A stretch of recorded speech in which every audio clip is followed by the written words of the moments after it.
नव्या वक्फ कायद्याला सुप्रीम कोर्टाकडून अंतरिम स्थगिती। 5 मेला दुपारी 2 वाजता होणार पुढची सुनावणी।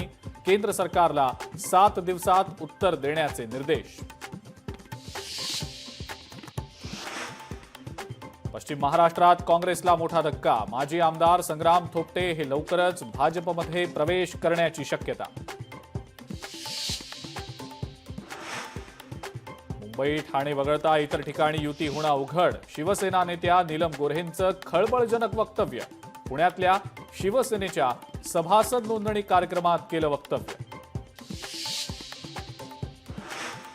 आता शाळांमध्ये इयत्ता 1ली ते 5वी मराठी आणि इंग्रजीसह हिंदी भाषा ही सक्तीची राष्ट्रीय शिक्षण धोरणाची राज्यात यंदाच्या वर्षीपासूनच अंमलबजावणी।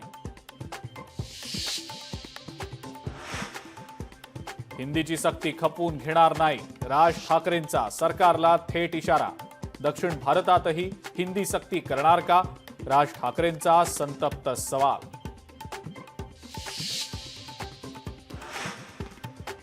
मुंबईतल्या घाटकोपरमध्ये पुन्हा मराठी गुजराती वाद पेटला। मराठी माणसं घाणेरडी मच्छी खातात अशा शब्दात हिणवल्याचा मराठी कुटुंबांचा आरोप। गुजराती कुटुंबांकडनं त्रास दिला जात असल्याचाही आरोप। नामदेव शास्त्रींकडून पुन्हा धनंजय मुंडेंची पाठराखण। धनंजय मुंडे आजारातून लवकर बरे व्हावेत, आपण प्रार्थना करू, नामदेव शास्त्रींचं वक्तव्य। मुंबईतल्या मेट्रो 7A मार्गिकेवरील महत्वाचा टप्पा पूर्णत्वाला। मुख्यमंत्री फडणवीसांच्या उपस्थितीत 1.7 किलोमीटर लांबीच्या बोगद्याचा ब्रेक थ्रू।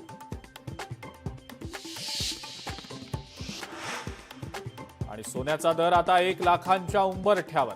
जीएसटीसह सोन्याचा दर प्रति तोळ्याला 98,262 रुपयांवर।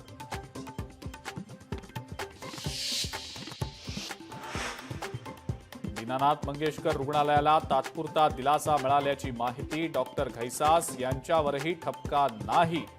ससून रुग्णालयाचा 6 पानी अहवाल पुणे पोलिसांना सादर।